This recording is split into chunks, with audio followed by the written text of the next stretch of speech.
भक्ती बर्वेंबद्दल मला तुमच्याकडनं अधिक जरा थोडंसं ऐकायला आवडेल, की भक्ती त्या कशा बरोबर होत्या? मी सदाशिव अमरापूरकर, अविनाश मसुरेकर, हँडसम. हं. भक्तीबरोबर काम करायला मजा यायची का? ती म्हणजे गुणी हे अभिनेत्रीची खूप लवकर एक्झिट झाली सगळं असं खूप वाटत नाही खूप तुम्हाला? लवकर यायचं.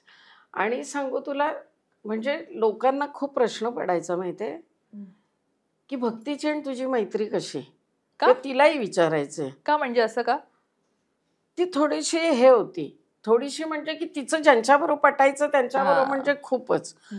एकतर ती कुणाला कारण काय होतं माहितीये ना, हं. की तिच्या काही ज्या सवयी होत्या, सवयी म्हणण्यापेक्षा एखाद्याला बघ, आता समज तू आणि मी एका रूममध्ये जर असू, शेअर हं. आपल्याला करायचं असेल, हं. तर तुझ्या सवयी मला माहिती नाहीयेत किंवा माझ्या सवयी माहिती नाहीये. हं. पण तुला एखादी गोष्ट नाही आवडत आहे, मग माझा तुला त्रास होणार. हं, हं, हं. तर तिचं ते असायचं, की माझ्या ह्या सवयी आहेत. मी हं. पुस्तक वाचते, मला झोप येत नाही, मला हे असतं.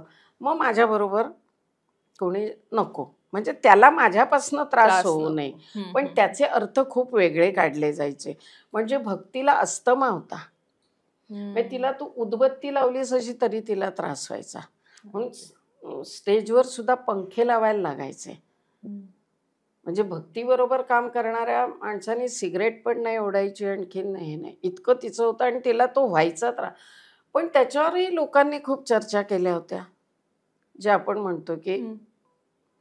निंदकाचे घर असावे तसं असावे ते शेजारी. होतंच. खूप म्हणजे ते हो. आधीपासूनच आहे म्हणा. "हे, ती काय सिगरेट ओढते." ती का अरे, जिला धूर चालत नाहीये तिच्याबद्दल का असं बोलताय तुम्ही? हं. आणि तो अनुभव मी घेतला. आम्ही नाशिकला प्रयोग होता आमचा आणि आम्ही निघालो प्रयोगाला आणि तेव्हा ना नाटकाच्या बसेस फार नव्हत्या हं, हं, हं. आणि ज्यांच्या होत्या त्या कशा होत्या माहिती आहे? एस-टीत कशा असतात, एक 3 ह्याची सीट इकडे हां. असते, एक 2 ह्याची हं, असते. हं, हं. तर तेव्हा पूर्वी कसं त्या दौऱ्यावर गेल्यानंतर ना, हं. आता 2 सीटच्या ह्याच्यावर मी आणि भक्ती बसले समजा हं. आणि इकडे 3 जण बसले. तर रात्री झोपताना हं. मी ह्या सीटवर, भक्ती ह्या सीटवर, म्हणजे कैची करून पायात पाय घालून आम्ही झोपायचो. अरे बापरे! काही जण 2 सीटच्या मध्ये झोपायचे आणि त्या ह्याच्यातच शांताबाई जोग आणखी जयराज हर्डीकर आणि हे जे ॲक्सिडेंट झाला आणि त्यावेळेला गेले, ते हं. 2 सीटच्या मध्ये झोपलेले होते आणि बस पेटली तेव्हा त्यांना उठता येईना हो. आणि ते उठायला गेले आणि बसने पेट घेतला आणि त्याच्यात गेले ते. म्हणजे असे प्रवास केलेले आहेत त्यावेळेला सगळ्यांनीच. सगळ्यांनी म्हणजे बॅग असेल ना, आता 10 दिवसाचा दौरा तर बॅग असणारच ना. हं, हं. मग ती 2 सीटच्या मध्ये बॅग टाकायची आणि डोकं तिकडे करायचं खिडकीच्या इकडे आणि हं. मग असे पाय टाकायचे.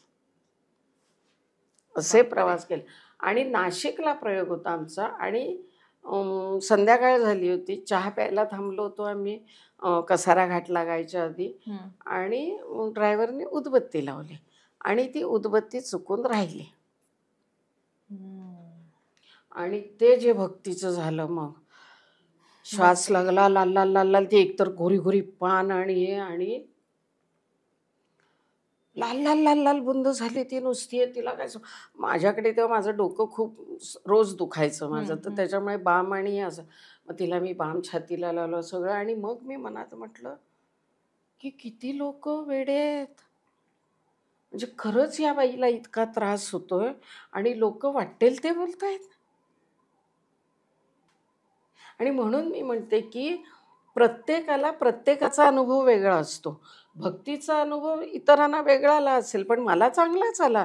ती मला अगदी लहान याच्यासारखी सांभाळायची मला. सगळ्यात मासे खायला मी भक्तीला पहिल्यांदा शिकवलं. वाह!